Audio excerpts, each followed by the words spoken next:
Same team, different jerseys. I am Blakelyn, your wonderful, amazing co-host. We have today, per usual, the host, Damien, and his lovely wife, our editor-in-chief.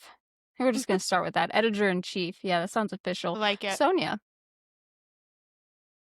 And we're back again with a great, fun-filled, raw, authentic, very unfiltered episode. You know, I was Let's thinking get it about in. that. In the editing, I like can it. edit out all the swear words, which would probably get us more, like, YouTube pushes it out more if there's no swear words. Why would we start censoring ourselves now? We've got 13 episodes with a I'm shit just ton of saying. cuss words. Just saying. I'm not Just editing out a saying. bunch of cuss words. That's way too much work. I have it down to a Look. science. Don't be fucking me up. We have dedicated ourselves saying that we are Unfiltered. raw, unfiltered, authentic, and if that's how we feel saying it, that's how we're going to say it. And I think Right. it may not be the greatest platform ever, but I think people enjoy that. Now, we did have one comment on a TikTok that says, why do they swear so much? That's okay. I Yeah. was talking to my mom, and apparently my aunt found either one of our TikToks or the YouTube video and was like, wow, like they have like really good like vibes when they do this, but there's so much vaping. And why does Sonia have her boobs out?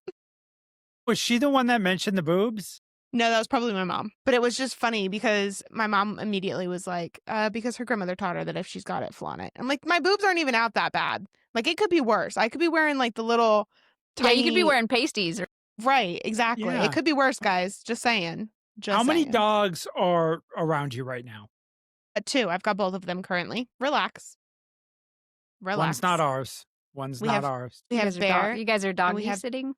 No, we're having a puppy play date currently. And I'm going to show you Bear because he's friggin' adorable. Jeez, Louise. This is Bear. Cute. Look at those And teeth. I was going to say, as you see, him and Nanook are having the time of their lives, beating on each other. Yeah, Bear's not playing with it. Yeah, no. Bear's like, fuck you, man. Yeah. Nanook doesn't give a shit. Because Nanook is a lot. It doesn't matter, like... He's still a puppy. Right. He's a year this month.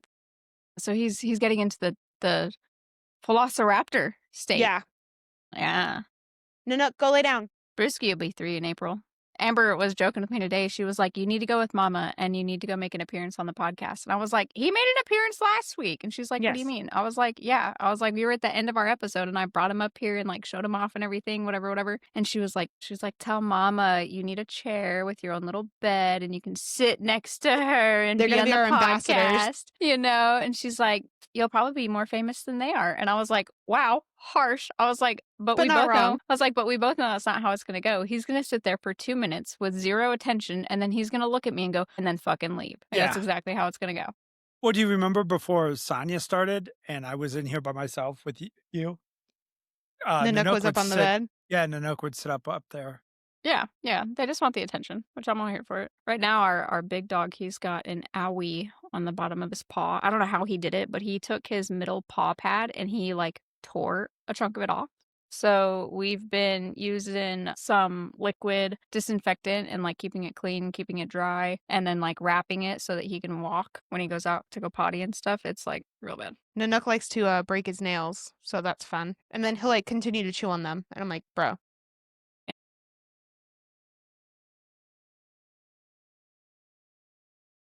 She had to mute. She had to leave. Yeah, she said just a second. Well, this is unacceptable. You realize we just spent 5 minutes talking about our dogs? Yeah, we just spent like an ungodly amount of time talking about bullshit. Yeah, We Amber spent needed her glasses, so I had the small child take them. Yep. Okay. So Sonia asked me the other day if I heard about this Disney bullshit, and I have heard about it. And I'll let one of you explain what this Disney. So I found out who first came up with it after you guys say what it is. Go ahead, Hannah, because you're the one that initially brought it up. Yeah. So I've seen it before, right? It's just been a really long time. And so the other day I was scrolling on TikTok, and As one does. as one does, Yeah. first world problems, Yeah, you just get lost in the world of TikTok. like you do. And so yeah, I'm scrolling TikTok, and it was this like psychologist talking about how adults who are like obsessed with Disneyland or go to Disneyland have a mental disorder, right? Or a mental illness. Like there's something just not right with them. And I, like you do, I went to the comments Immediately. immediately. Yes. So I go to the comments and people are like, a lot of people are like fighting him, saying that, like, we were deprived of this in our childhood. So now we're going as adults, or like we're living our childhood dreams, blase, blase, blah. Like, okay, like, cool. I have zero desire to go to Disneyland or Disney World. Now I would because I have kids, right? Really the only reason I want to go is at Disney World, I think, is the one that has the Harry Potter like I think it's Disney street. World. Yeah, that has like the street, diagonal Yeah. alley or Diagon Alley, and it's got the reenactments of stuff, like I think that would be cool because Yeah, I it's got the really pub or tavern, whatever it is that's yeah. there. It offers all the same drinks, the Butterbeer, the all that. Yeah, Yeah. and then they've got the Death Eaters that do, like, a little scene, Yeah. whatever. Okay, I think that would be cool because, I mean, we grew up on Harry Potter. Like, Right. I've read the Harry Potter books more than I can count, right? I've watched the movies more than I can count, right? They're amazing. So I would like it for that aspect, and then, obviously, my kids. But I have 0 desire to be, like, all out, over the top, like, buying all the Disney stuff, waiting in line to see fucking Mickey Mouse. Like, I have 0 desire for that shit. Like, I'd wanna go for the rides, the Harry Potter stuff, and now that Disney has taken over Star Wars, I'd go for some Star Wars stuff. But other than that, like, I'm not going all out crazy. Like, I'm not planning every year doing some extravagant vacation. Now, I do think there's a problem with full-grown adults that have no children that go like it's their religion. I do find that weird. So I think that there's like I think it's strange because I think Disneyland and Disney World at one point used to be for like younger kids, right? And then I feel like as it progressed, it started putting in things for middle-aged kids and then teenagers and then adults. And so now it's kind of a catch-all. I think going there, like, I would say, because there's no way in hell that you're going to go there for like a week and see everything, right? That's just not possible. The place is huge. Both of them are. So I think if you went for like a few years and you stayed kind of in your little designated areas, I guess, I don't think it would be so weird. But yeah, the people that they're like, oh, no, no, no, can't do that then because we go every year. We go to Disneyland or Disney World every year at this time, and they treat it like a religion with no kids. I don't know. So apparently, there's a name for them. Forty. Is this gonna be Yeah. like some Pink Pony Club stuff? The science behind Disney adults. Experts reveal why some people are obsessed with the happiest place on earth. So I want to point out what they say right here. Whoop. I got you. Let the mastermind handle this. You've had a long day. I was at home all day. Psychologists investigating this fandom found it could stem from personal trauma, a way to revive core memories or a sense of belonging. See, I could see it. I could see it. Like, Yeah. I could see it. Millennials who didn't have the greatest upbringing or whatever, they had dreamed about going to Disney World, right? They watched all the Disney movies and then, like, never got to go. So if you just type in Disney adult mental illness, There's a holy bunch of stuff. Yeah, there's God. a bunch of stuff. Like this says right here, what is it? The AI overview, right? While some critics jokingly or seriously link being a Disney adult to mental illness, loving Disney is generally a form of nostalgia, stress relief, or a hobby like any other, but it can become problematic if it involves debt, neglecting responsibilities, or causing relationship issues, at which point it might resemble unhealthy obsession, not necessarily a specific disorder. I think I it's hit mean, or miss. Like, that's with I mean, everything.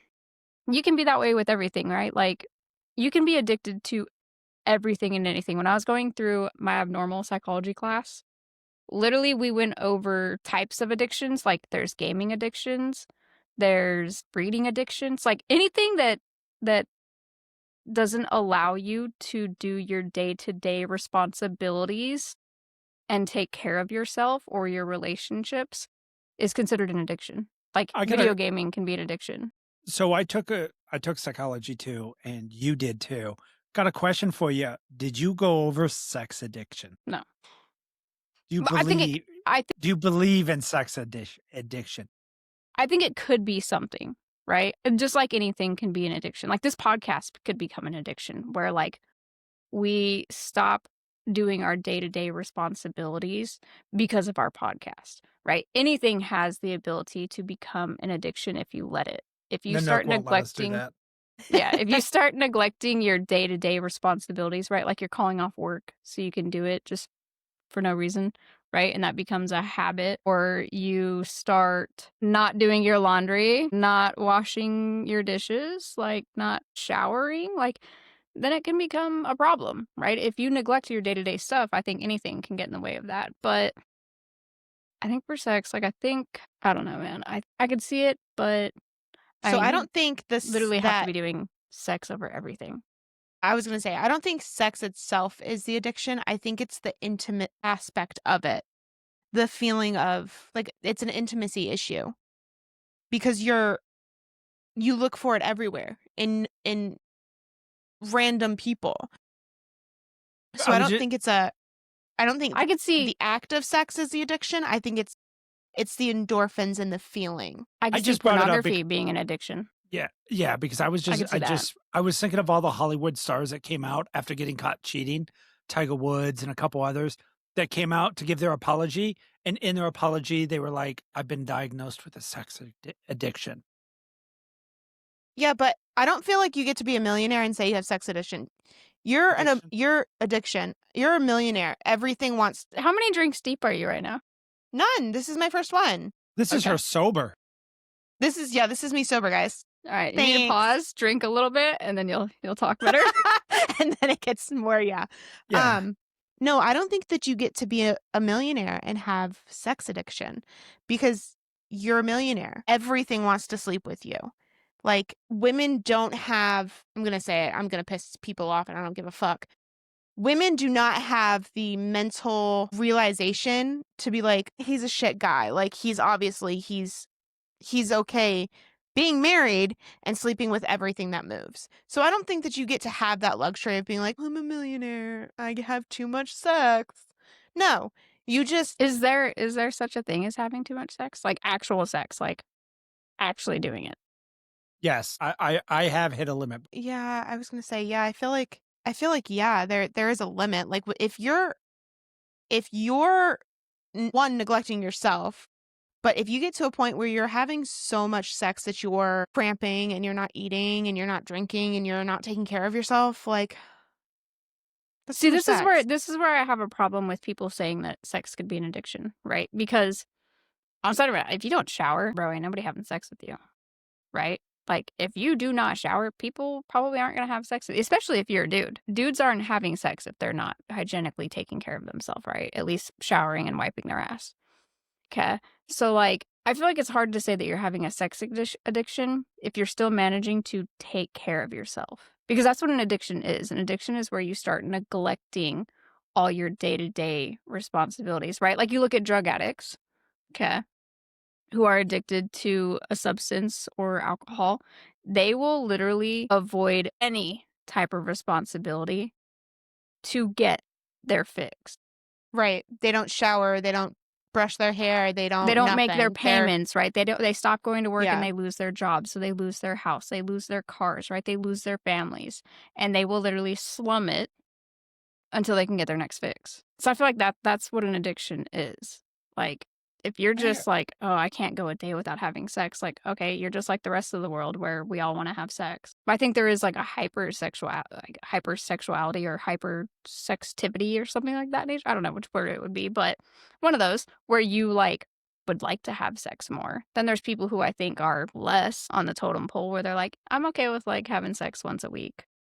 But that's why I don't think that you get Once to a be month. Yeah. that's why I don't think you get to be a millionaire and still have sex. And that's why I don't think that Tiger Woods was a sex addict because he still did all of his golf tournaments. He still managed to travel from place to like it's not like he Yeah. got hunkered down in a hotel and was just having sex No. with the same two girls or whatever. Yeah, that's It what I'm saying. was, I don't think I'm that's a thing. millionaire.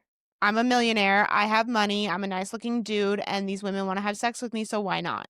Yeah, he had the same problem that every other millionaire has, is Right. the busload of Swedish bikini fucking models coming over the horizon trying to jump on your dick. So he had the same problem everybody else did. Trust me, the guy at Home Depot wants to fuck just as many people as Tiger Woods do, except women don't care about He lumber. works at Home Depot and He works at Home Depot and nobody gives a shit. But Yeah, trust me. and honestly, he's probably not pulling as much tail because all the lesbians are taking over Home Depot and Lowe's. No, you haven't heard that. There's a article that said, written by a woman. I can't remember it. I read it a couple weeks ago. That to give dating advice, they said for all you single women, start going to Home Depot, which I don't think is true. Us men are in Home Depot. We're fucking married. We're doing projects. We got shit to do. We're not there to hook up with anybody. Yeah, Unless you you go know. to the. I talked to the lesbians at Home Depot that are out there building their own decks and fucking garages and No, flower these are beds and straight. shit. These are straight women. You can't just monopolize all the women. Every woman, the spaghetti effect. I'm just saying. I'm just saying I have slept with more straight women than I have gay women. I'm just throwing that out there. I'm not doubting that. I'm not doubting that. I'm just saying, not all of them are gay. Everyone has a little gay in them. Ask my brother. Yeah. Speaking of. Okay. So I had a friend when I was first in the military and I was overseas. He had this theory that every guy is slightly gay. I think Damien and I have talked about this, but he had a theory that every guy was slightly gay. And I was like, there's no way. How do you prove it? Like that's like saying that every woman is slightly gay, which I totally agree with. But regardless. Okay. So he had this theory. He had this theory. And he used it one day when we were out working with obviously a bunch of dudes. And he was like, ask any guy who claims to be straight if he watches pornography. Okay, continue. And he goes, okay, now ask them, do they want the guy to have a very large penis? Or do they watch the one where he has a very small penis? And I was like, my God, you're right. Dudes always want the large, girthy, veiny, the bigger the better. The bigger the better. And I'm like, do y'all pay that close attention? Like when you're scrolling through looking for, you're like, okay, I gotta see. Let me fast forward. Oh no, penis is too small. Next. I'm like, okay, you're right. They might be a little gay. And you know what? I do have to admit, because any porn I've ever watched, I'm not looking for the guy with the 3-inch cock fucking a girl. That's not what I'm doing. And I would say most guys are like, and I think the argument they would have, they would say that, well, it's for the women that watch porn. They want to see the big, huge, veiny penis. And I'm sitting there going, no, because only like 5 to 10% of straight women watch porn. 90% of their audience is dudes. Is men. Yeah. So your theory, his theory might. I think it's on par. Hold water. I think it's on par. Might hold water. Because I'm telling you right now, I never have I ever heard of a guy talking about a porn and like he's saying that it was the smallest penis in the world or something, like it's always like, oh, it's this big girthy like fucking hunker thing, like, oh, I'm so jealous. And I'm like, did you even look at her vagina? Like, did she have the prettiest one? Like, was she sopping or was she as dry as this a hair? Like, did you even pay attention? They're all fake. So, it doesn't matter. The point still stands. Yeah, which one were you watching? Funniest things that I ever had dealt with porn was, I'll be honest, my ex-wife. So I had a porn, like an old-fashioned fucking DVD porn. And yeah. This conversation went very off the rails very quickly. Way back. I love it. So anyways, I had like an old-fashioned DVD porn. And I was at work one time. I came home and she looked at me and she was like, I watched your porn. And I was like, which one? Because at the time I had like 3 of them and I didn't know which one she watched. And I was like, which one? She was like, well, it was the one with like Ashley and she was doing this for college. Oh, I've heard this story. Yeah. She was doing this for college and it had this scene in it and stuff. And I was like, what? And she was like, well, at the end they do an interview with the girl. And I'm like, honey, I've never made it to the end. I was like, what do you mean the end? There's an end to those things? She was like, story.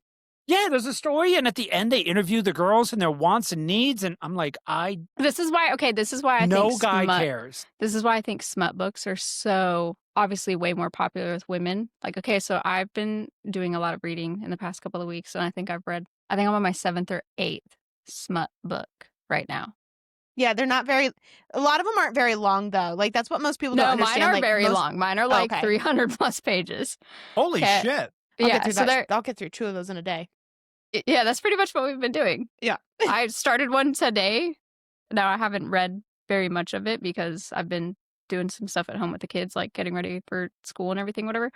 But I've had a couple of hours to read it, okay? And I'm already like 150 pages into it. But it's so crazy to me because like, so the ones that I'm currently reading are like they're obviously by lesbian writers. So it's aimed towards lesbian demographics. I was going right? to ask you, are you reading? Yeah. Okay. So, oh God, the first ones I read, oh, dude, their relationship, it's so toxic. God, it's so toxic. But it's like nerve gripping, like, oh my God, I need more. Okay, the sex scenes, whatever. Like, they're not, it's like some crazy, like the first set I read, it's like crazy off the wall stuff. Like, stuff that like the average person is like, I would never do that. And you're just like, this would never fucking happen. Right. So it's obviously all fantasy type stuff. But like the story of these 2 women, because it's one of the original vampires and this hunter that's supposed to be killing her. And their relationship is intoxicating. Okay, it's so toxic, but it's so good. What is up with the women and fucking vampires?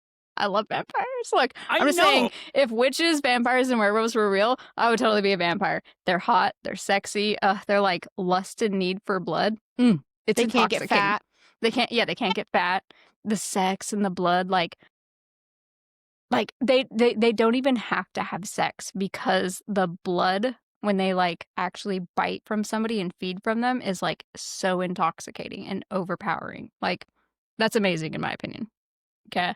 So, but like, so there's only a handful of like actual sex scenes in the books, okay? But the story is so riveting. And that's why porn is not aimed towards women. Women want the story. Yeah. Hence why your ex-wife made it to the very end. Okay. We want the story, the flirtation and the romance and the games and the playing back and forth. We want all of it. And men are like, just get to the point, whip it out, stick it in, done. No, women want the story. I want the story. Yeah, because when we watch porn, we're doing it for one reason. We don't love ourselves. So we're there to get a job done and fucking, like, it might be halftime between, in a football game. We got 20 minutes and we still got to get snacks. We don't have time. Well, on the side, the women are reading all their smut books and like have a secret group chat where they're talking about it. Yes. Like, oh my God, did you hear what she said to her? Oh, it's intoxicating. If Joe ever said that to me, I'd melt. Well, and then Joe never says it. That's why you had the Twilight series was so big. That was huge. That's child's play. I actually that is child's play. I actually like the Twilight movies, other than everybody's gonna rip me. But no, the Twilight movies weren't all that bad. I didn't mind them. The first one was horrible. Fuck you. I like the first one. The first one was fine. The second one, that was literally. That was for the girls. No, that was for female pedophiles. Sorry, I won't say pedophiles because that's too old. But do you guys remember the Team Jacob Cougars? Yeah. The Team Jacob and Team Edward? Yeah, but wait, did you read the books? No, he didn't. He doesn't read. I don't read. No, hold on. Any fucking book is going to be made into a better movie. I hate books. But that's why the first one though wasn't that good though, because the way that they portray them in the movie is, I feel like, the complete opposite of the way that they make them in the movie. Yeah. And then the meadow scene was like 5 seconds in the movie. And in the book, it was like an entire chapter. Yeah. Yeah. It was like, in the meadow, in the book, it sounds amazing. Amazing. Yeah. Beautiful. Nobody just cares. Engorging your senses. And then you see it in the movie and it's all like gray and dusty and like, it looks the same as when it is supposed to be dead. Like, it looks identical. I got the same effect you guys got from the book in a 2-hour movie. No, but and I was able to my day. But that's the difference. The main difference between men and women. Women, we like using our imagination, right? Because in the Twilight books, Edward could be literally anybody. He could be Christian Yeah. Bale. He could be Charlie Ryan Hunnam. Gosling. He could be Ryan Jack. Gosling. Like, What's Hugh Jackman. yeah, he could be Chris literally Hemsworth. anybody. He could be anybody. But in the movie, I don't think they made him hot enough. Yeah, he was not cute Like- enough. I don't think. Like, I feel And like neither was who'd they used for fucking Kristen Stewart. Yeah. She Yeah. was not. She was not She was the supposed like. to be a very plain but gorgeous girl. Yeah, and and she was just not that. plain. She was just plain. Yeah. They would have But, had like- better work using like I think like Emma Watson. Oh, I love Emma Watson. Like I think Emma Watson, Yeah, she can I could've dress seen that. very plain but be engulfing gorgeous at the same time. Yeah. I liked her, obviously, in the Harry Potters. I thought she was okay. I can't stand the woman herself, like the person, Emma Watson. I can't stand So- her. But I also think that they could have probably gotten or used a better Edward because I saw 50 Shades of Grey. Like the guy that they used, in my opinion, the guy that they used for Christian made a better Edward look. Oh yeah. I didn't like him at first because I read the books first. So did I do like that they used Dakota Johnson. I really like her. I do too. So I think she was very she's plain and beautiful. Beautiful, and, yes, yeah, engulfing. She was the perfect plain Yeah. but very pretty girl. okay, I you guys agree. keep saying that. I don't know people's names, so I don't know what movie you're talking. Anastasia. Okay, I don't know who she is. I Okay. don't give a shit. Pull her up. Look her up. You have a computer in front of you. I know what she looks like. I've seen the show. I've seen the movies. Oh, okay. Yeah, of course she's I've great. seen. Girl, yeah, I brought him to all of those. Yeah, of course I've seen 50 Shades So- of Grey. I read all of the books and then we read them together, which was me reading them to him. Yeah. But no, 50 Shades of Grey just proved what every woman in the world wants. They do not want to be in charge. They don't want to be the dominant. They don't want to. I'm going No, off straight but- women, by the way. No, But there's why a are there time and straight a women who place are for everything. dominatrixes then? That's very rare. I'm talking about in general. The majority of women want a strong, powerful, dominant, masculine man. No, he's not wrong because like a lot of the smut books are that too. Like the one that I'm reading right now, like he's chief of his fire station, right? They're like a hotshot group, and he basically like finds this woman who has a guy's name, which is kind of cool, but he like basically takes over her entire life. And it sounds toxic to crazy leftist women who are like, I hate men, blah, blah, blah, blah, blah.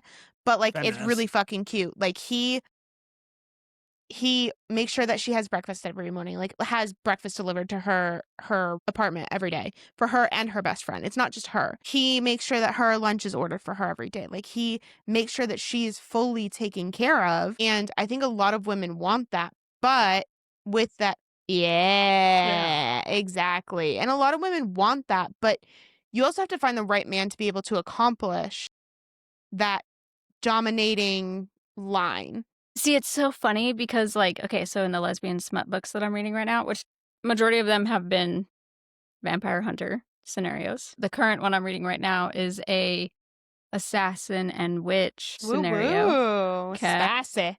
So, and it's so funny because it's always like I'm supposed to hate her, I'm supposed to kill her. And then, like, they see a different side of them because they've been fed, like, the hunter and vampire.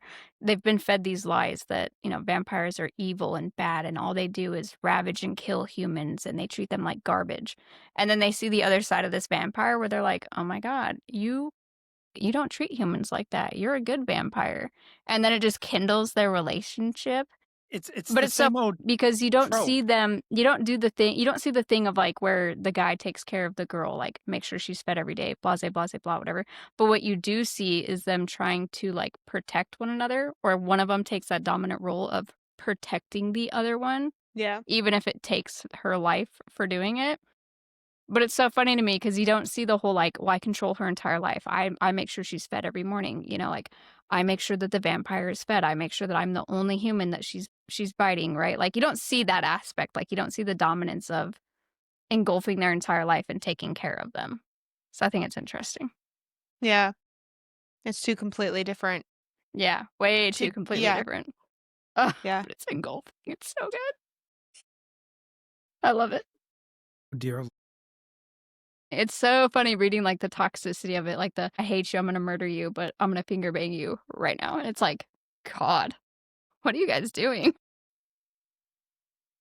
It's okay, well, that just proves that I don't care if you're a lesbian or you're a straight woman, y'all love toxic. You love the toxic. Yeah, as long as it's not our life. Yeah, as long as it's not my own toxicity, I'm okay. Yeah. Yeah, toxic is I mean, there's a time and place for toxicity, okay? Like, there's a time and place for it. Don't come into my life and ruin it, but, if you wanna be toxic just towards me to where it only impacts me, it doesn't, like, fuck up my entire world, okay. See, I'm the opposite. No, Look, no see, I've thanks. dated Hispanics who are very fucking toxic, Oh, and one of them they're fun, but they're completely crazy. yes, and one of them completely altered my entire fucking life. God, it was disgusting. I look back at that time period and I'm like, "Who the fuck was I?" I was a total fucking simp. Total fucking simp. Everybody's had a toxic This was girlfriend, bad. This boyfriend. was bad, dude. I remember short story. Okay, I remember one time we were like a month into our relationship, okay, but we were in the same unit. Luckily, though, we were the same rank, but we worked at the same unit, okay? And I remember, like, it got to the point where I was basically, like, getting off work, going to the gym, going to my apartment, grabbing stuff, and then I was meeting her at her house, and then I would stay with her till the morning. We'd both go to work, and it was the same thing in and out. So I was basically living at her place without really living at her place, okay? So I remember one day, she was like, "Hey, can you stay at your apartment tonight?" And I was like, "Yeah, sure, like, what's up?" And she's like, "Well, I just need some space, like, we've been constantly hanging out, like, you're there when I get home, you're there when I wake up, like, I just need some space to hang out with me." And I was like, "Okay, cool, whatever, not a big deal." So I, like, got off work, went to the gym, did my thing, was hanging out with a girlfriend of mine and her 2 kids, and we're just chatting it up, having a drink, chilling or whatever, and she's like, "Why aren't you at her place?" And I was like, "Oh, she said so, I'm just gonna fucking chill, whatever." I go back to my apartment because this gal lived right across the street from me. So I go back to my apartment, I shower, I'm getting ready to get into bed. It's like 9:45 at night, and this bitch calls me. Okay. The girl that I'm supposed to be in a relationship with. She calls me. It's like almost 10 o'clock now. And she's like, "Hey, what are you doing?" And I was like, "I'm about to get into bed. Like, it's almost 10 o'clock." And she's like, "You're not coming over?" And I was like, "You said you wanted space. Like, you told me not to stay at your place. So, like, I'm getting into bed. I have work in the morning." And she's like, "So you're not coming over is what you're telling me." And I was like, "Bitch, you told me you didn't want me over.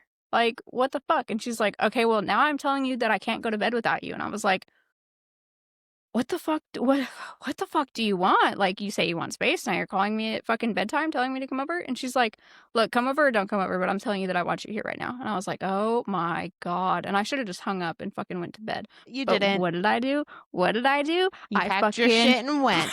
yeah, in like point 0.5 seconds, packed my bag, made sure I had my uniform, all my shit for the next day at work, and fucking hopped in my truck and went 90 all the way to base. And like 20 minutes later, I was at her front door. Didn't even get laid. That's the worst part of it. Didn't even get laid. Good times. Well, Toxicity. before me, you had a toxic relationship. Start with a J. Yeah. Yeah. She used to start a fight about nothing and twist it so that it was my fault. And then I mm, and then and then I would be pissed because I would be, like, alone later, and I'm like, "How the fuck did that wasn't even my fault, I didn't even start that."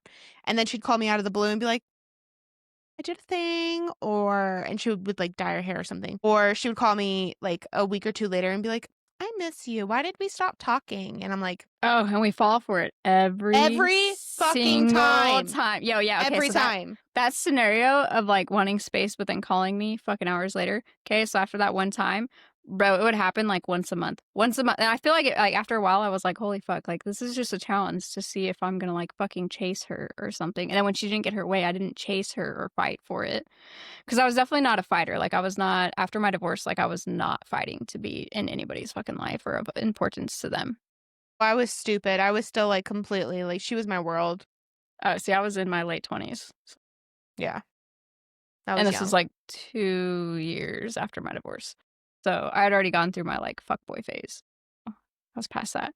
But so, yeah, but it was, like, once a month. She'd be like, "Oh, hey, do you mind, like, staying at your place? Like, I just wanna hang out tonight, but we can game later." And I'd be like, "Okay, cool, whatever."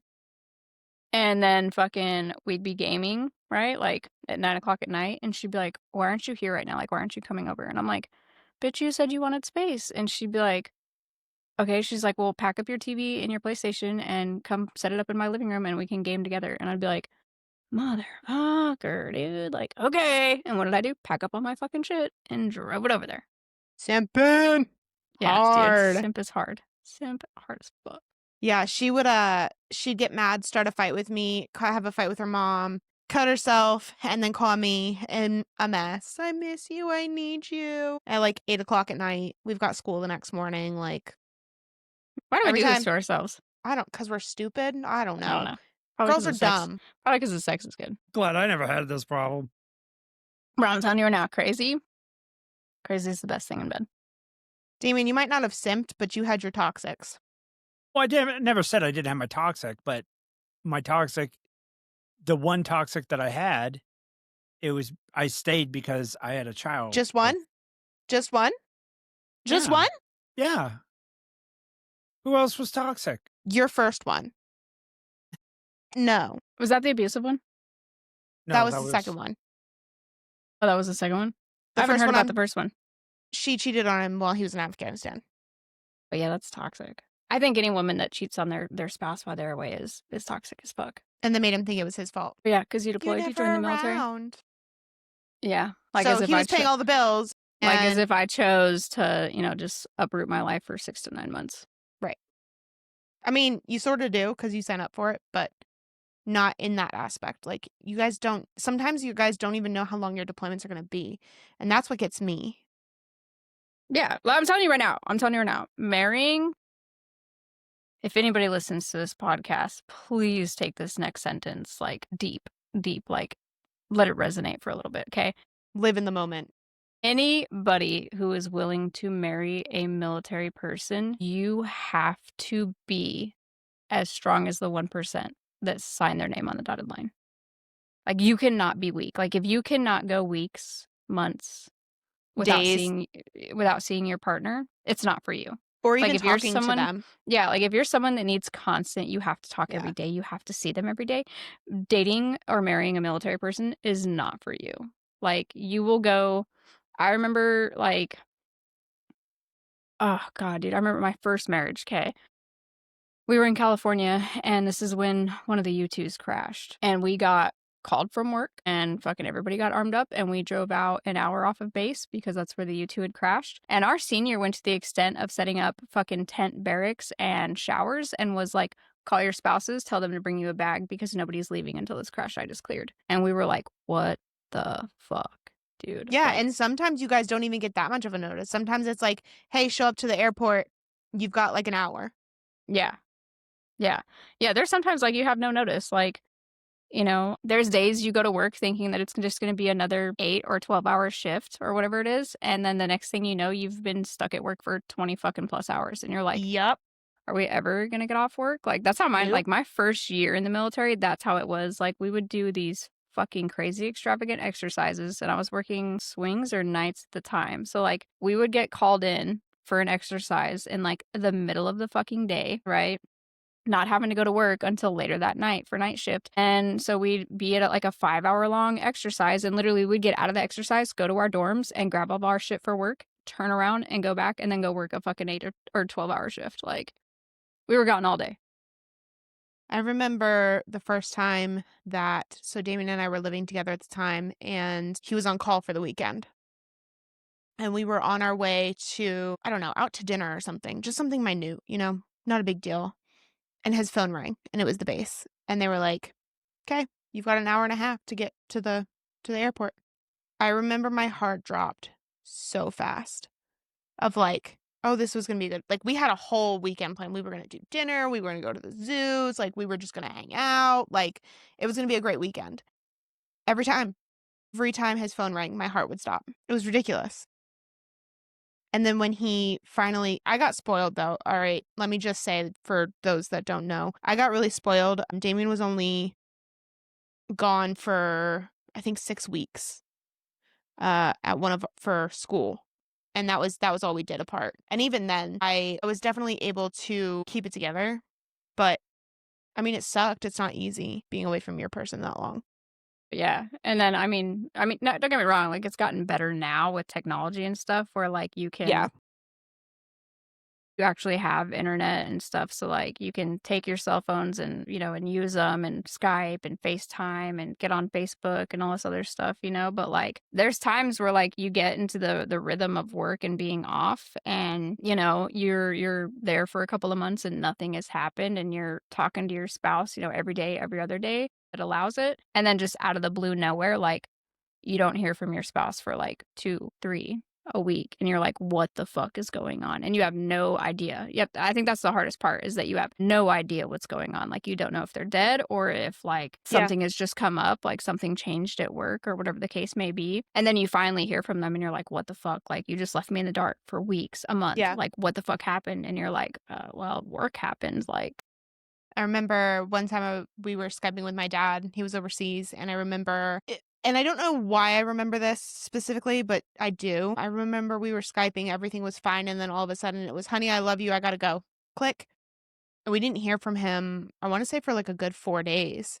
And I remember, like, my mom, like, a mess until we heard from him because we didn't know. There was no way to know. And, you know, at the time, we're watching the news, which is stupid as a Don't military watch the fucking spouse. Yeah, news. Don't fucking watch the yeah. news. If you're a parent with a child overseas or your spouse or whatever, don't do it. Just don't do it. So every time that they were like, "Oh, an explosion happened, blah blah blah," like you could see my mom like stop breathing.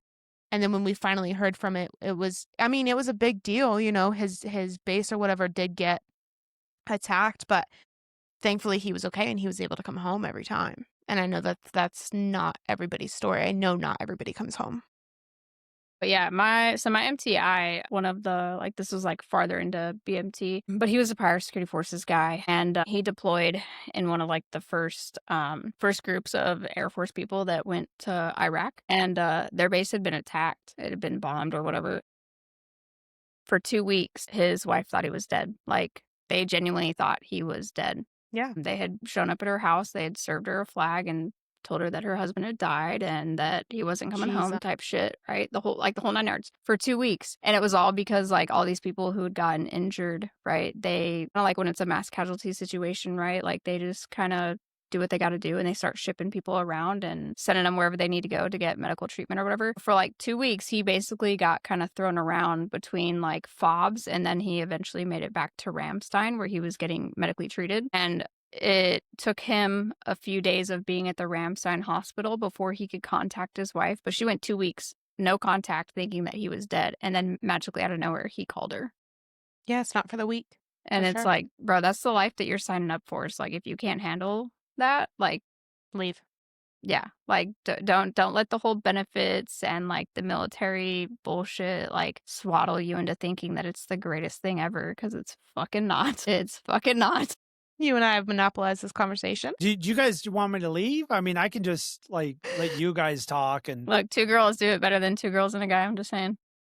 I could just put a cup right here in the middle of the Ew. screen. We'll throw you some change your way and then you can skedaddle. Yeah. So, but yeah. Okay. So what do we? Okay. So let's change this topic and let's go to one I Change think we the all three topic. can get into. Okay, I can change the topic because I'm pretty livid about this. Is it going to be You- the ice scenario? Shush. Because I got videos and everything. Okay, this monkey fucking a football shit that happened this week. I'm sorry, what? Yeah. Sorry, I didn't scroll up. So there's protests going on. This is all over the news. And I will tell you this right now. If anybody wants to make a comment, and I'm sure there's going to be TikToks because the TikTok algorithm is going to really blow this up. You right now, if you say that it was an unjustified shooting, that the ICE agents were evil, you can go fuck yourself right now. I am not even going to hide my feelings on this, but I've seen what you hate and what you cheer for. No, y'all didn't say shit and was mean when Charlie Kirk got shot. Y'all said Ashley Babbitt deserved it. Y'all said Trump deserved it. Wait, And was Ashley Babbitt the one on the train that got stabbed? No, Ashley Babbitt was the one that was during January 6th riots. She was shot during the when they were going into the Capitol, she was shot in the face and I she don't didn't remember have a that. gun. She didn't have anything. She was crawling through a window or something like that. And she was crawling and the police there shot her in the face. And it was considered justified. So, and I'm not saying that that wasn't justified. It may as well have been, but you can't say all those people deserved it and then this woman didn't. So I have video on this, and after I do the video, we can give our opinions on this. So let me Trigger switch. warning right now. It's gonna. I already have it. A warning on this. So I already have a warning on this. Good. Warning, graphic content for those who are Yes. listening. Okay. It might be a little loud, so I apologize now. I'm gonna pause it right here because this is what one of the arguments. See this person right? Not this person. Not this. Yeah, the guy behind him, the white guy. There's a guy behind him that's right in front of the vehicle. Anna, in your police. Is a vehicle considered a deadly weapon? All right. She went towards The white guy. guys. Yep. The person that's saying, oh my fucking God, is her wife. She got out of the car. This lady had been chasing these ICE agents around all day trying to get this interaction. And her wife kept getting out of the car to film it to try to get this interaction. Well, they got the interaction. It's just not the one that they wanted. So Wait. So these two women followed around ICE agents. all day. So the black Subaru, not black Subaru, my bad, black sedan, It's actually a Honda Red. Pilot. Yeah, Honda it's a Pilot. red. It's like a maroon red. It looks black in the video. So this Honda Pilot and the white, whatever the hell that is, followed around ICE agents all day, hoping for some sort of horrible reaction. Just a finally- viral video clip. So they finally get this my God. They finally get this reaction. Words are hard today, guys, okay? Keep drinking. Cut Keep me some drinking. slack. Yeah, it gets better. They fuck both of you, okay? And they finally get this reaction and they're mad about it. Well, it wasn't the reaction they wanted. So What they wanted, okay, this is what it all boils down to, right? And this is something that I despise the extreme leftists for, right? I don't think this is your everyday leftist. I think this is definitely the extremes, right? Which, don't get me wrong, the right has their extremes as well. Okay. yeah, of course. Every But faction the does. left, they have these people that just go around enticing everything, trying to get a reaction because what they want to do is catch somebody with their pants down, right? Okay. That's ultimately their goal, is they want to catch these agents or the cops or whomever it is. They want to catch them in a scenario where they are forced to End up do losing something. their job or something. Yeah, they are forced to do something that they probably normally wouldn't, right? Like, that's why you see these videos of them in their cars and they're berating and harassing the cops who are pulling them over. And they're like, I don't have to roll my window down. I don't have to positively ID myself. I don't have to give you my ID. You can see it through the window. And it's like, no, motherfucker, the state law says XYZ. Get the fuck out the car if you don't Isn't want to that comply. federal law that you have to identify yourself to a cop conducting a traffic stop? Yes, that's Isn't that actually federal? a court case. It's Yes. Pennsylvania versus Mims. Yes.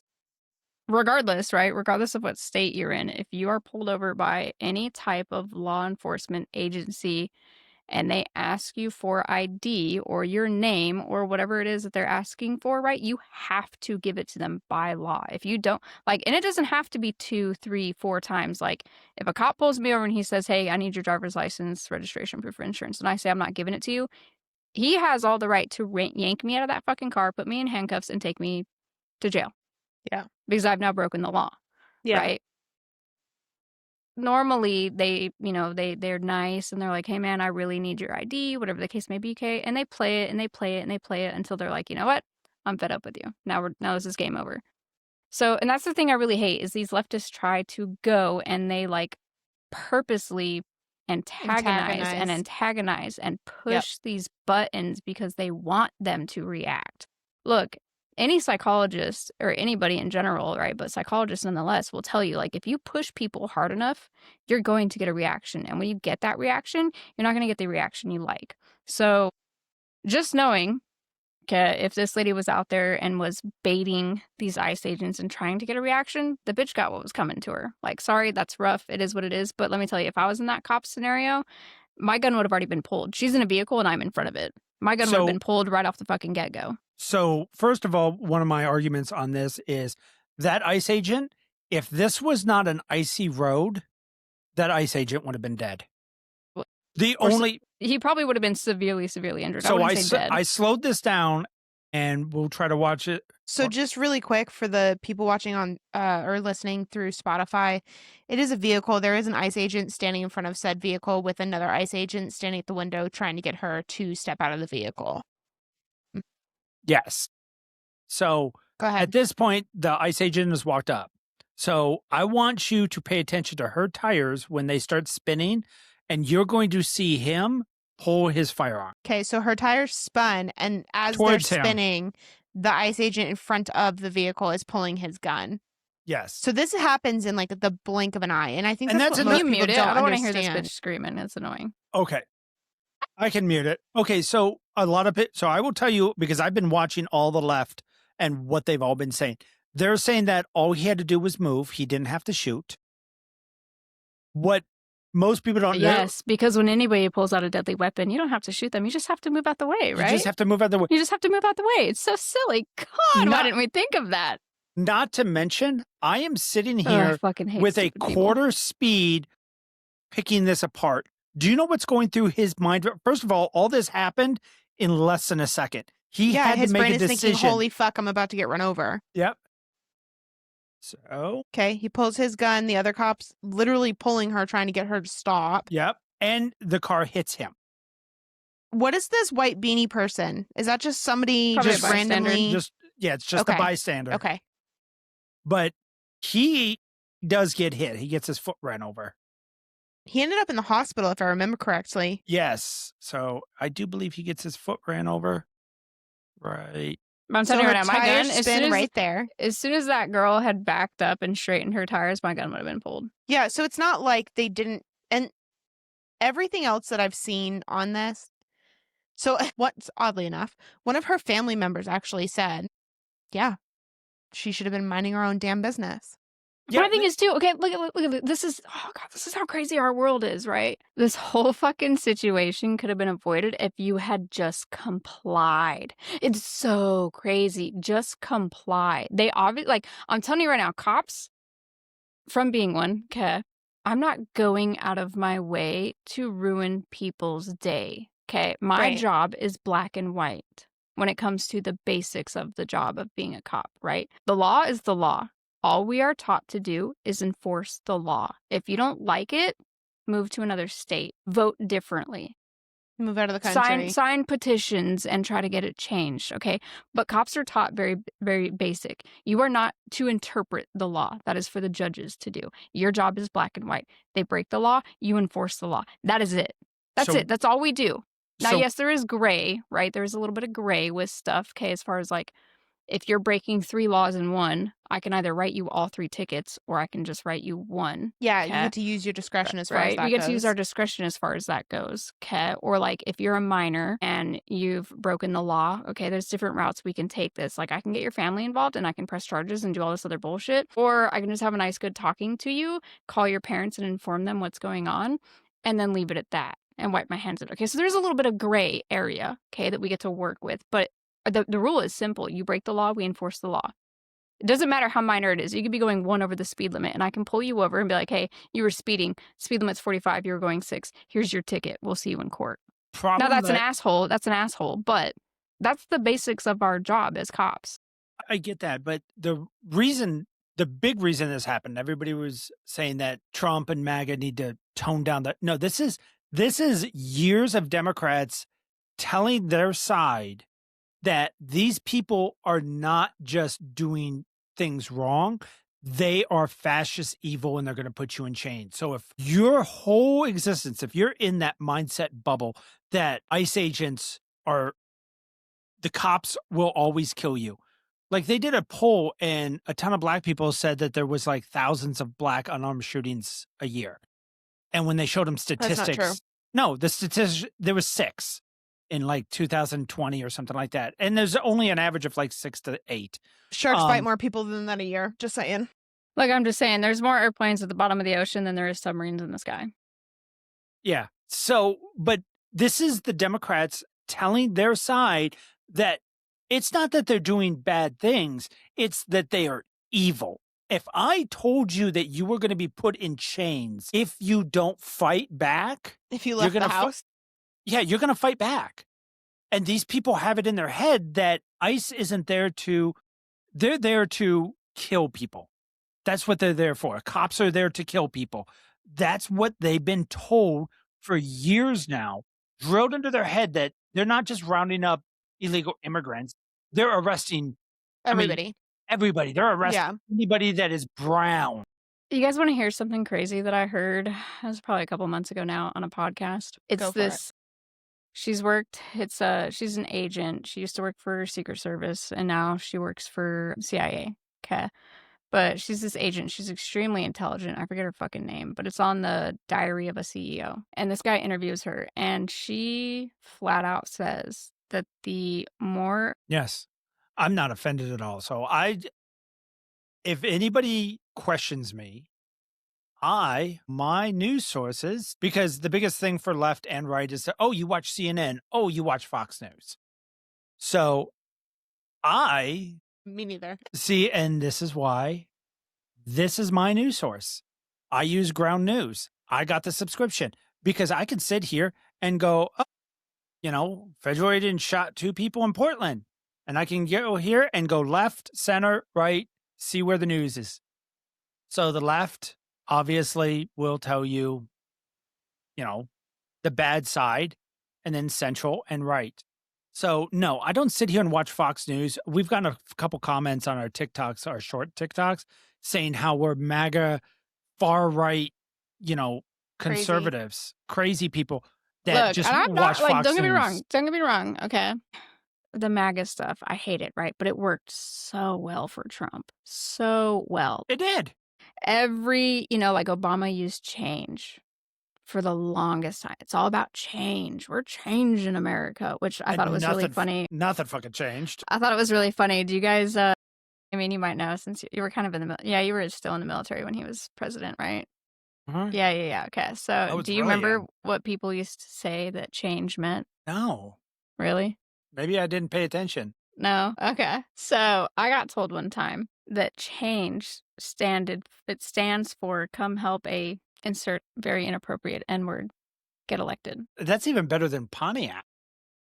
Yeah, Pontiac. Yeah.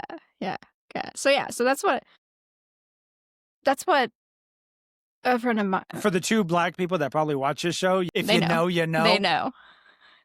They know. Okay. So that's what people used to say that change meant. Okay. So every president has had a catchphrase, right? Like every president who's been elected had a fucking catchphrase.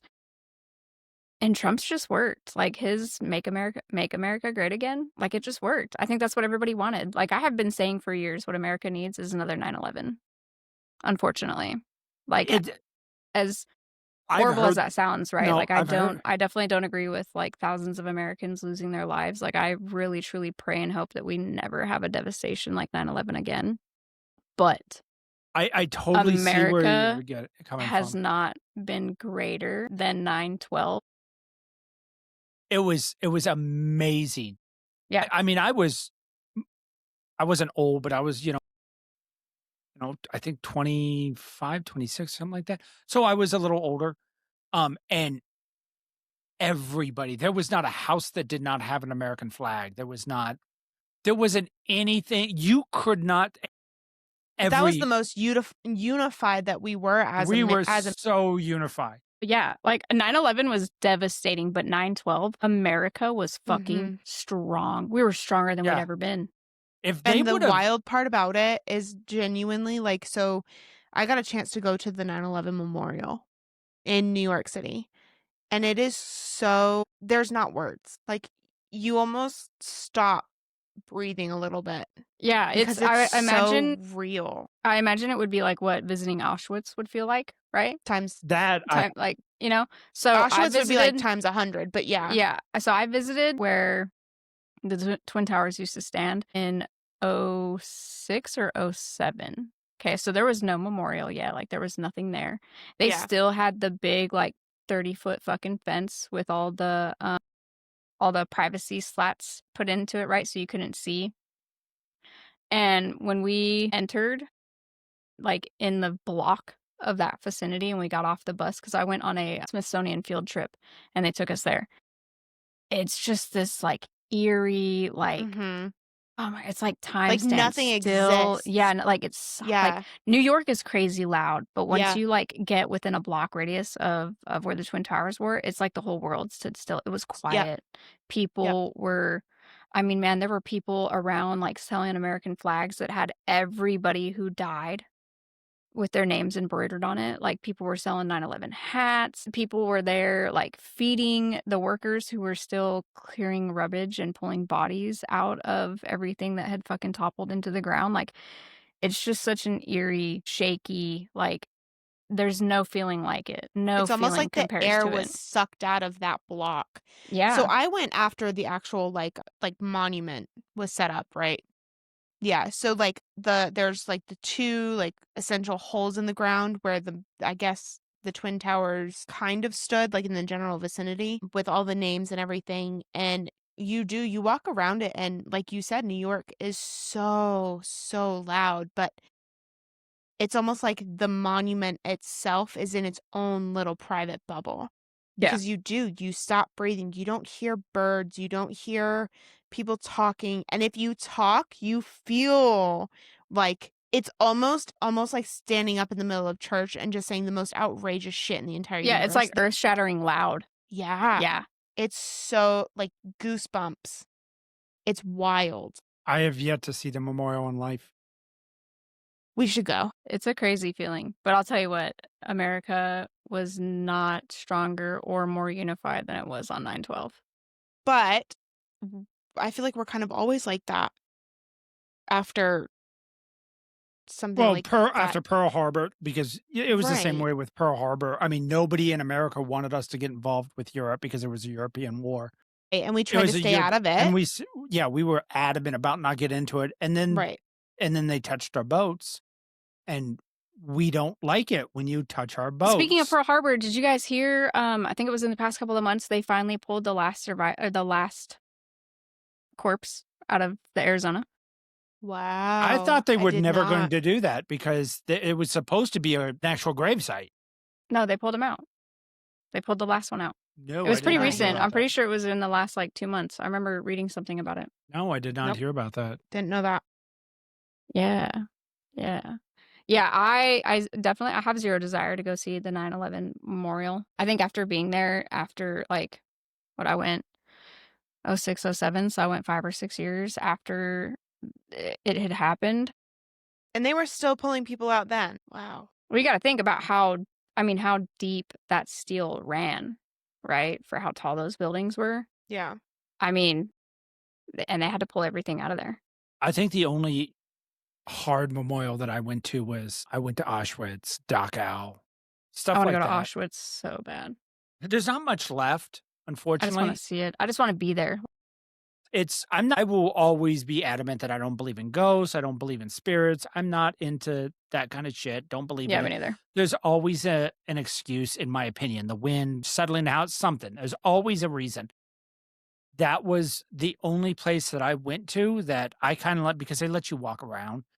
If you go, like, if you're walking and you end up out of the group and you're just alone, and it's eerily quiet too, it is the same type of, there's no sound whatsoever, and there's nothing living there.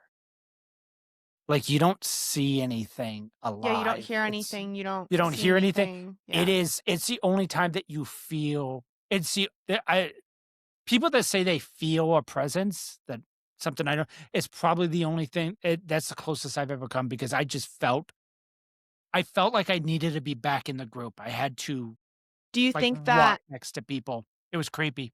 maybe it's a weird question for you, Damien, but do you feel like the universe knows that something horrible happens there, and so they respect that?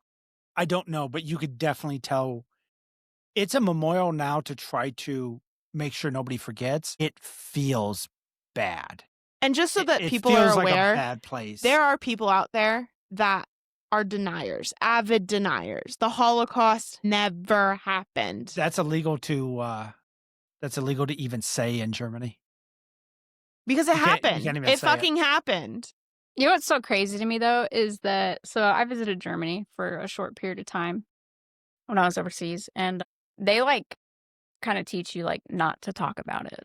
Mhm. Like they'll tell you like don't talk about it, don't bring it up, like don't openly discuss it. It's like Germany is still so ashamed of their history. Now granted they don't get rid of any of the evidence, right? Like Auschwitz is still standing. I think there's another concentration camp that is technically still standing, right, as a memorial. Yeah, they're all of them are pretty much still like Dachau and Sobibor and all that. There's still like memorials and stuff in all of Yeah. them. But it's like they're so ashamed of it that they don't even want to have the discussion of, like, what someone of their country was capable of, but they don't deny that it happened, right? They still have the proof, they still have the memorials, they still have the museums, they still have all the evidence that everything has Yeah. happened, but they don't get rid of it because it's a constant reminder of, like, what we're working to not be again, right? There's a German girl on YouTube that her channel is basically, German girl that lives in America now.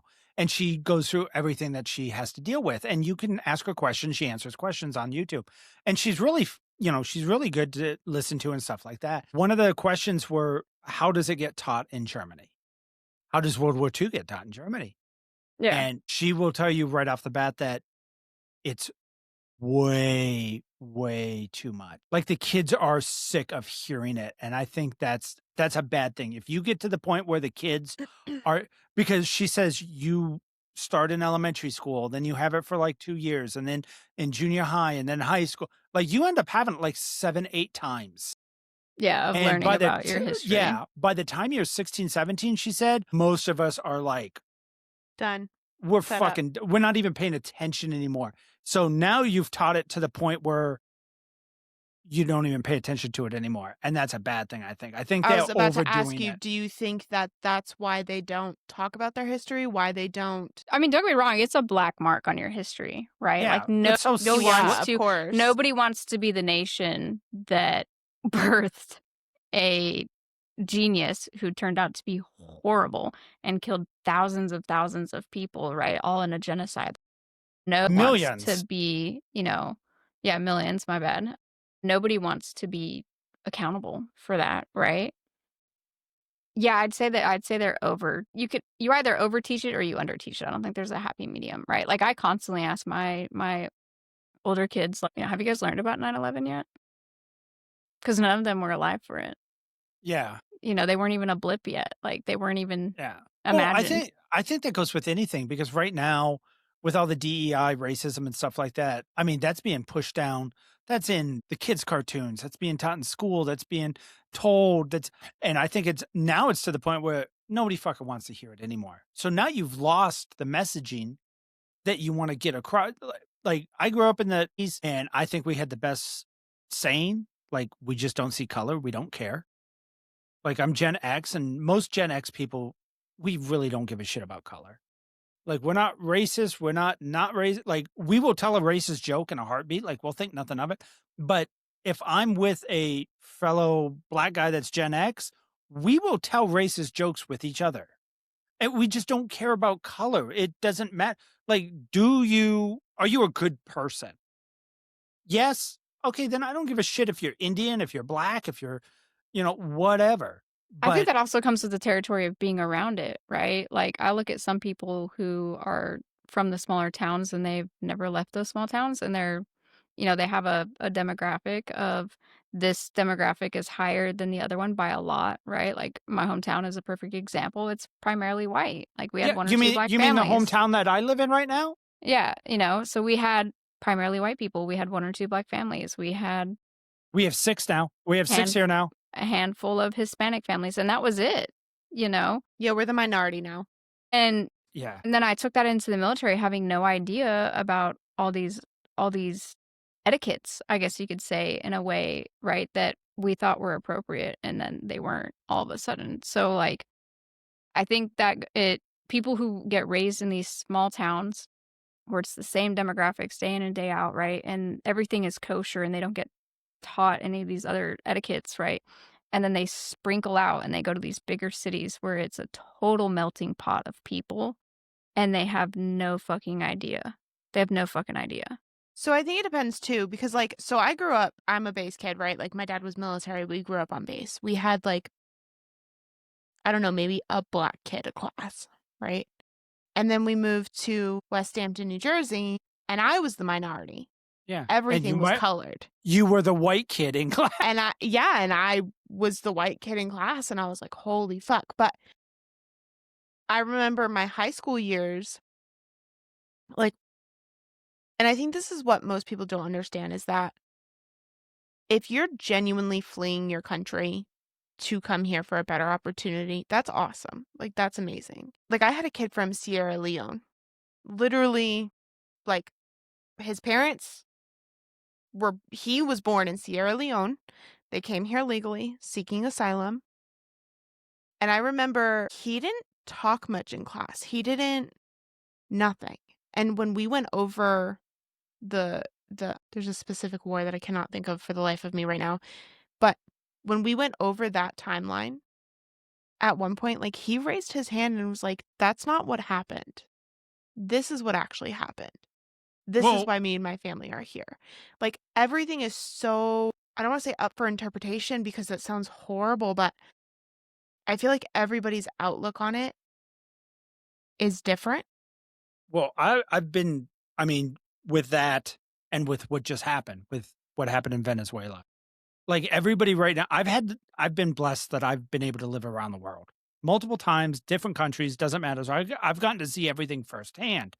And right now, the left is going crazy with us taking, I'm going to say his name wrong, Maduro.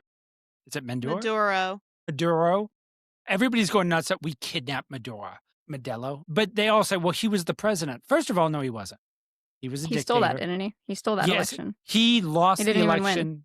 Yeah, he lost and he kept the military and said, I'm not fucking leaving. So anyways, Venezuela was a great country before this. Like it was one of the richest, most prosperous countries. And now it's a third world shithole. And the Venezuelan people in Venezuela are celebrating this happen. And all the left right now are going crazy. Like it's the left telling the minority people, and they're not minority in Venezuela because they're Venezuelan. Yeah, obviously, but they're telling the Venezuelan people, you don't know how bad this is. Let us tell you.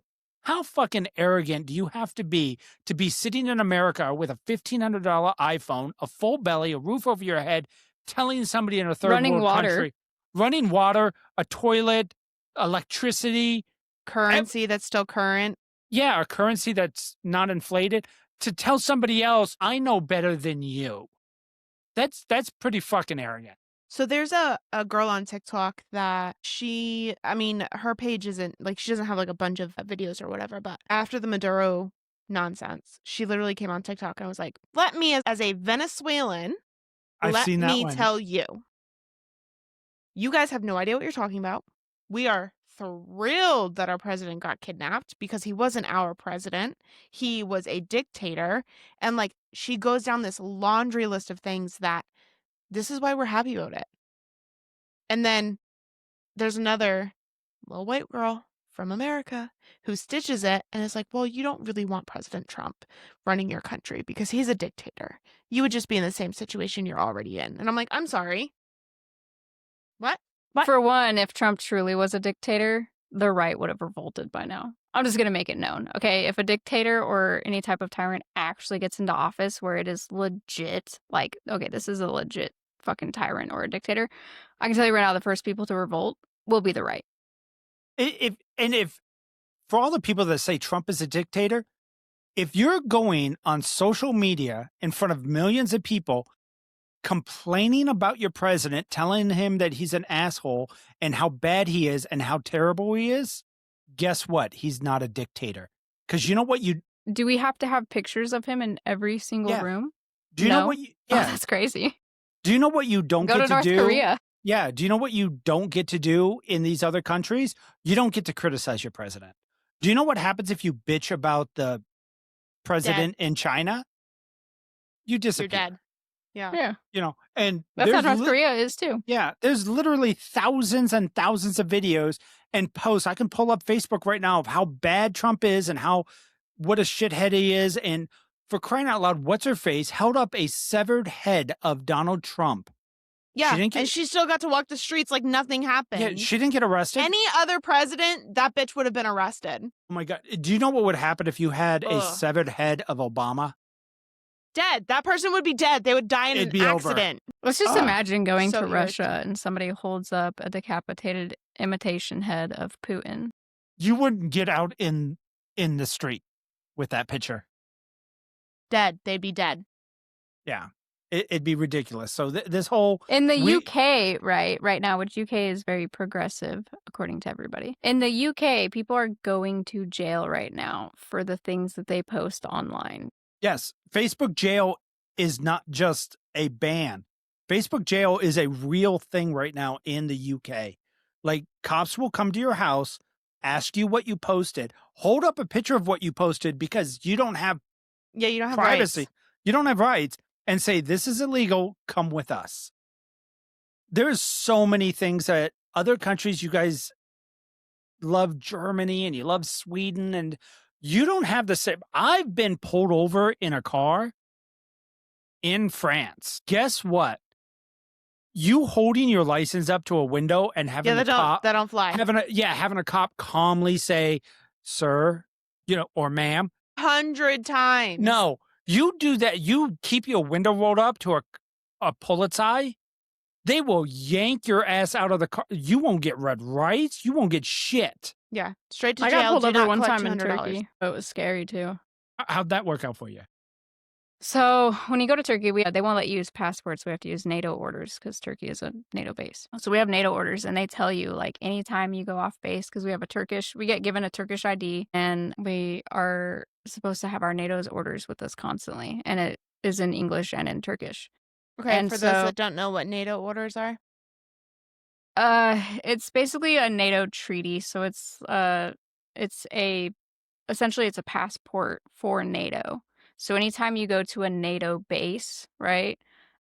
For example, in like Turkey, it's not an American base. Like we don't own it. The Turkish Air Force owns that base because they're in NATO with us.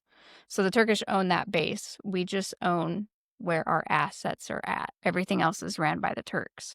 So NATO orders is basically this signed order saying that we are legally authorized to be there per NATO. So the NATO ambassador, I think, is who it is. Both the Turkish and the American one, they sign it saying that we're authorized to be there. So it's just a piece of paper with some stamps on it that say that legally we are allowed to be there. So you have to take that with you anytime you go off base, and then you have to take your Turkish ID that you get given. And they tell you, like, if you get pulled over, like, you need to obviously follow their orders, like follow their rules. Okay. Yeah. And then when they are doing whatever, like they're asking you questions and stuff, don't answer any of their questions, but present them your NATO orders and your Turkish ID.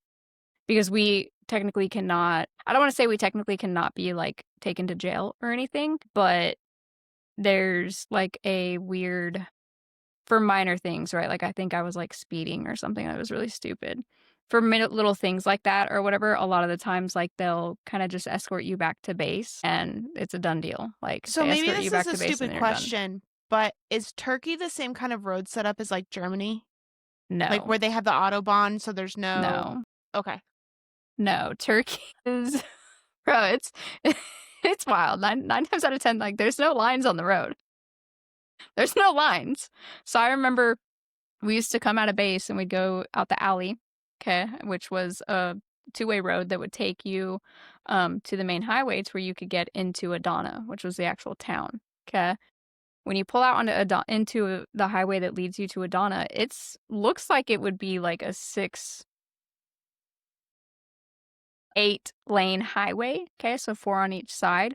Good God. But they make it into like to where 5 or 6 cars are traveling down that 4-lane highway. Okay, there's no lines. People are just driving and bobbing and weaving.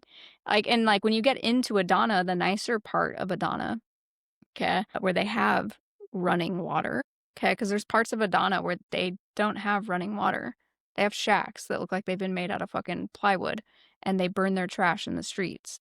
Yeah, and when I mean trash, I mean everything. Like, they piss and shit in buckets, and they go dump it out there on these fucking big-ass piles of garbage, and they burn everything. Like, that's what the poor side of Adana looks like. So when you're driving in the nicer area of Adana, like, yes, they have, like, stoplights and stop signs and stuff, and they've got nicer stuff, but, like, there's no fucking roadway signs and shit telling you, like, oh, this is a left turn, or no left turn, right turn only type shit. Like, there's none of that. Okay? But yeah, so it's very, very chaotic. Like, I drove out into Adana one time, and when I made it back to base, I was like, I will never fucking drive off base again. Like, there's a video that went around viral years ago of a guy, like, in a little red car, like, speeding down the road, and he runs into a fucking concrete barrier. That's fucking Turkey. Okay, it's wild. Sounds like Damien's experiences in like Thailand and shit. Yeah, it's fucking crazy. You're muted. Damien, you're muted or something. Yeah, I failed miserably. Sorry about that. So what most people don't understand is that when you go to other countries and you drive, aside from like Germany, Switzerland, stuff like that, most of the world, they're on their first generation drivers. Like, I don't think Americans don't realize how long we've had the luxury of vehicles. Like, your parents had a vehicle, your grandparents had a vehicle, your great-great-grandparents had a vehicle. Like, cars have just been around since, the 20s? 1900s. No, before then. Yeah, it was like 18 something. Correctly. A Mercedes version. Mercedes invented the car in like 1889, something like that. But like Henry Ford really modernized it. But we've had cars our whole life. We've never had a time that we can remember, that our parents can remember. Heyo, January 29th, 1886. I was close. I said 18 something, so. I said 1889. But 1880s, but we've had cars our whole life. You go to these other countries, this is their first, like, generation of drivers. They haven't figured out rules yet. They haven't figured out lines. They haven't figured out anything yet. Why they can't just look at the other countries and do it, I don't know, but... Yeah, let me tell you, driving in Turkey was wild, okay? Like, everybody drives a shitbox. I kid you not, everybody drives a shitbox. There's not a Mercedes. There's not a Toyota. There's none of that stuff. Like, it is all these, like, weird bottom of the line, like, what we would consider our beater cars, right? That's their, like, prized fucking possession. That car is worth more than their plywood made house. That's wild. And they're all shit boxes. Utterly fucking shit boxes. Yes. Like, and people are in parts of Adana, people are so poor that, like, they're still using, like, they were still using mopeds. Majority of the community still uses mopeds. A moped or a Vespa? Just kidding. I don't care. Vespa, no, there's actually a difference. There's a huge difference. A moped is very much Asia countries. Turkey, Asia, Japan, Thailand, stuff like that. Mopeds. If you go to Italy, you're looking at the Vespa. And most people don't realize that some Vespas are fucking expensive. Like, some of them are like tens of thousands of dollars. But it's still a moped. I mean, yes. It technically, it's a luxury moped, though. It's a luxury. When we're talking mopeds, we're talking like somebody grabbed a fucking motor from a lawnmower, threw it on the back of a bicycle, put a big seat on it, and they considered that luxury. Yeah, that's like, what Turkey was like. Yeah, it's... Like, I kid you not, it's such a poor country, at least in the area that I was at, closer towards Syria. Now, Istanbul, bro, it's like walking in New York. See, fucking skyscrapers, lights, parks, green. People are rocking fucking Maseratis, like, rich. I didn't go to Adana. I was in Istanbul. So is that like, Dubai versus the rest of... Yes. No, there's a... Yes Istanbul, and no. Istanbul would be like that, Dubai. Yes, Dubai. Obviously not as rich as Dubai, but it would be like Dubai. Because you have a lot of... In all the countries in all the world, I would even venture to say, even in Europe, for the most part, you have the beautiful part of that city, anywhere in the world, the beautiful part of that city that the movies get made in, that all the pictures get taken. If you see any of the tourist pictures, that's where they get taken. You go 3 blocks either way, and it's Well, you said third it's the world same thing in country. Paris, right? For all you women that want to go to Paris for your fucking honeymoon, stop right now. You have about 4 blocks that are really cool, and that is it. Paris is a shitty city. I hate the fucking city. Drug dealers on every corner, hookers on every corner. You'll get mugged, robbed. It is a terrible city. As long as you stay in that little 4 block area, not to mention they hate us there anyways. You go and eat there and they're rude to you. And yeah. And I, just so everybody knows, I'm 100% French. So fuck y'all. It was not a great place. I hated France. They have gorgeous places. Like if you get away from Paris, the city, and go out into the country, France is gorgeous. It's big rolling vineyards and stuff like that. And other places, the people are a lot nicer. The whole Paris itself, you couldn't pay me to go back to that city. That's how it is everywhere, though. Like, I think if you go to any major city, right? Phoenix, great example. You go into actual Phoenix, like the zip code for Phoenix, it's garbage. Okay, It's hold on. trash. Yes, it is. But trash for us, what we consider trash, Is way different than what they is consider way different trash. than the I know. world. Did you know if you make 30,000 a year, 30,000 a year, people, do the math of how much dollars an hour that is. If you make $30,000 a year, you are considered the 1% richest people if you use the world standard. You're like in the top 1% of rich people in the world. Wait, so that means that Americans in general are richer than the rest of the world? Yes. The poorest person, the homeless guy in the corner right there is richer than 90% of the people in the world. Yes, I'm telling you right now, any country you go to as an American, they all think you are fucking Bill Gates and they will scalp you for that fucking money. I kid you not. I saw it all the time in Turkey. Anytime we would go somewhere, right, once you started learning the language a little bit, it got a little better. But like you'd be sitting, I remember there was this place we used to get our hair cut, and above it was a restaurant, and right next to it was like all the different shops that we could buy Turkish made stuff from. Okay, well, Turkey's pretty well known for like their rugs and their suits. They have some very nice suits. That's probably the one regret I have, is that I didn't buy a Turkish rug. And it was because initially when I went to go buy a Turkish rug, it was very early in my time there. Like I think I'd only been there a month or two, so I hadn't learned their language much yet. And I went to go buy a Turkish rug, and this guy was trying to sell me like the smallest rug, like the rug that you put in front of your sink in your bathroom, right? That tiny ass rug. Okay, that's how big this rug was. And this dude wanted $500 for it. And I was like, nope. I don't care if it's fucking handmade by your fucking great grandma, bro. Like, no, that's not $500. And so after that, I just never tried again. I was like, I don't even care to try. Okay. But after being there for like 6, 7, 8 months, and I started kind of picking up on the language a little bit more, you would hear them talk to other Turkish people when they were buying and selling. And they would sell stuff like pennies on the fucking dollar to other Turkish people. And then you hear the American kid walk up and they're wanting to buy a rug and they fucking skyrocket it. And you can pick up on them basically saying that like they're trying to steal our money, because our money over there is worth 2 of theirs. So my $1 would be worth 2, I think they use lira, 2 liras. Wow. So, which, I mean, doesn't seem like that big of a difference, but like when you go out to a restaurant and they're like, oh, that's 20 lira. I'm like, bro, you just gave me, I got an appetizer, I got a meal, I had multiple drinks, and I got a fucking dessert, and it's 10 American dollars. Yeah. Fuck.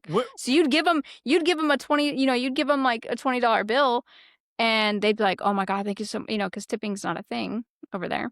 So you'd give them like a $20 bill, and they were like, oh, and they would walk away, and then like you'd never get your fucking change back. So you talk to the waitress and you'd be like, hey, where's my change? And they'd be like, oh, I thought, and it's like, no, y'all don't tip over here. I want my change. And they'd be like, "Oh, we don't know the currency exchange. I don't know how much change I owe you." Like, they would try all the games to not give you your fucking money and to take that fucking shit from you. Yeah, they look at every single American like as if they are fucking Bill Gates walking down the street. Yeah, so when we got to Thailand, we landed in Thailand, we offloaded, got to our hotel in the whole 9 yards, and all of us, there was like 20 of us, so 5 of us got together and we were like, "We're fucking hungry, so let's go down to the local restaurant that's right next to the hotel 'Cause food. and food. We'll try the local cuisine." So we went down there, we sat down, and we couldn't speak we couldn't speak Thai at all. They couldn't speak English because they're not used to having Americans, so they don't speak a lick of English. So we're just kind of pointing at gibberish on a fucking menu, going, "We'll try that. Why not?" So, they brought us our food. We ate. It was delicious. It was spicy as fuck, but it was good. So we ate, and we didn't have any baht on us. So we hadn't exchanged our money yet. So we pulled out money and we were like, "Do you take USD cash?" And, she gestured yes, because I didn't know what yes meant yet. We didn't know anything. She was like, "Yes." So we were like, "We don't know how much this is," because they gave us a bill, and I can't remember. This was so long ago. It was something like 50 or 60,000 baht. Like, and we're sitting here going, "What the fuck is 50,000 baht?" We don't know. So we all pulled out what we thought was enough money. 5 of us pulled out a 20, threw down a 20. So $100 we threw down. We gave them almost 500,000 baht. Like, we not only paid their rent for the month, we paid their expenses, we paid all their employees, we paid everything for the month in one meal. But yeah, they didn't charge anybody a cent the rest of the night. So we went there, and it was a good place to eat. So we went down there the next day. We went down there the next day to eat. When we sat down, their menu had Thai, English, with pictures, brand new menus. Because you paid good. I will say this. I will say this. Foreign countries, especially if you're dumb and you don't fucking know any better, you pay like a $20 for a meal, right? I'm assuming it was a very decent amount of food for your one item of meal, Oh my right? God, Like it fed you for, right? It was huge. $20, you're like, bro, this is the cheapest fucking meal. Because back in America, that would have been like $30. Okay. Your bill back in America for the 5 of you would have been close to like $200 because gratuity is included in a party of 5. Yeah. Okay. So you're thinking like, oh fuck, this is fucking cheap. This is dirt cheap, right? Like, you don't know any better. And then because like we think it's so cheap, and to them they're like, holy fuck, like this guy just paid a year worth of employee salaries. Like, I don't have to do anything. They cater to that because they basically know, I don't want to say like it's them being greedy, but I mean, it kind of is. It's like they cue in on like they're stupid enough to not know the fucking currency exchange. So you know what? We're going to cater to them so that they like us and they keep coming back and they continue to overpay. They do it in every fucking foreign country. But also, like, drunk airmen are stupid. And they'll go into a bar and tip a hot bartender $100. We hadn't even started drinking yet. We did go into a bar. There was a club that we did go to every day while we were there. We were there for 3 months, and we went to that club every day because we didn't work. We had to offload the Marines at the beginning and onload them at the end. So the whole 3 months in between, we were just there. Mhm. And we were getting what was called per diem. I was getting $135 a day per diem. For people that don't know, per diem is you got your regular paycheck, and then the military gives you extra money for the expense of being there. Wherever you're at. So we got $135 a day. So when we figured out the bot system, we found out that our first meal, the bill was something like $5.80 for all of us. And we paid them $100. So now the bar that we went to, the club, had live shows and the whole 9 yards. We drank so much there, they had to restock their alcohol. Bro, I'm telling you right now, if you're an alcoholic, go to a foreign country, like a small foreign country, okay? Because, like, if you go to the bar right now and you put a 20 on the tab, right? And you're like, that's all I've got. When my 20 is out, I'm done drinking. You're going to get like 2 drinks, maybe 3, depending on what you're drinking, right? You go to a foreign country and you put $20 USD on a tab, you won't fucking drink enough to fill that $20. Like, depending on what foreign country you go to. We used to do it all the time at the bars in Turkey. There was a club off base called Cheers, which later got blacklisted because a bunch of airmen were getting roofied, which I have a story for. But, okay, so we used to go to this club off base called Cheers. Kid you not, I would go out with a $20 bill, and that was it, okay? And I would put the 20 on the thing, and I'd write my name down in American, and the bartender would clip my 20 to it, and all she would do is write my drinks down on that piece of paper, right? Because they don't have like they have it here, right? Where like you The go to a bar, technology. yeah, you put your debit card, right, and they are able to like do the whole bullshit, right? And they track it electronically. No, they track it by paper. So she clips my $20 to my paper, and she just starts writing down my drink. And I would tell if I had airman friends that came out with me, I'd be like, hey, point to my tab that has my name on it so that they add it to it. And between like 3 or 4 of us, we still couldn't spend all the fucking money. Holy fuck. Like their drink, like if you get a beer, okay, because they all would carry American domestic beers because Turkish beer was absolutely disgusting. Garbage, horrendous. It's like drinking fucking pee out of a toilet bowl. It's a Corona. No, Corona's. Don't you dare. Corona beautiful. is good. Corona is good compared to Turkish beer. You just gotta put a little bit of the lime in there and you're good.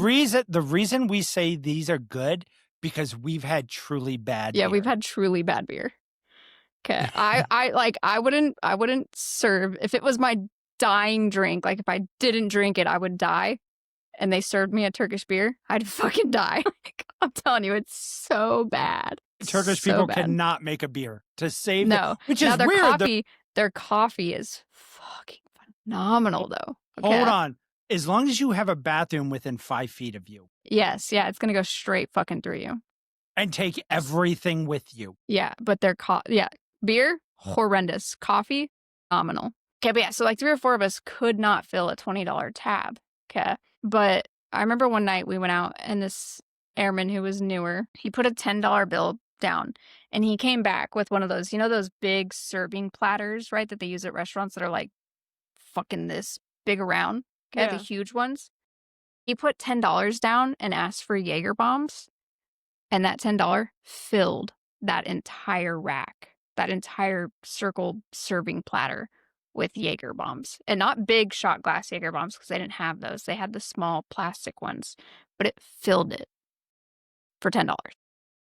Okay, we couldn't drink them fast enough. Okay, I started giving them away because it was too fucking many. There was like 150 fucking little Jaeger bomb shots on there. That's so wild to me. For $10 fucking.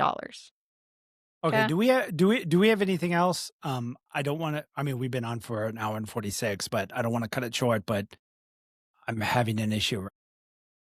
You have a headache, don't you? It's massive. Can I tell one story and then we can go? Go ahead. Okay, so the airman getting roofied at the club. Okay. Younger airman, newer. Okay. Went to Cheers. Got drugged. Came to base. Okay, it's late at night, like midnight. No, not even midnight because we had a curfew. We had to be back at 10. So it's 10.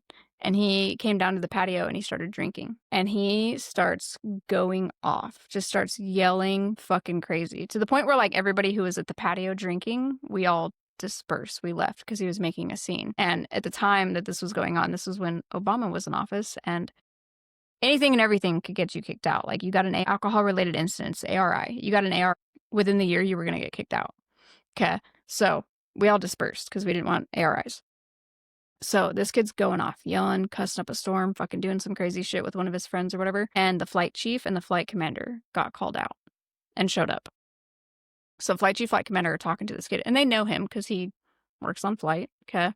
So they know him and they're like trying to help him and like guide him to his fucking room to get him to shut the fuck up. This dude went off on our flight commander. It was actually my flight commander at the time.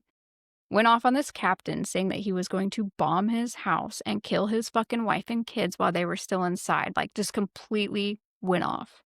Okay.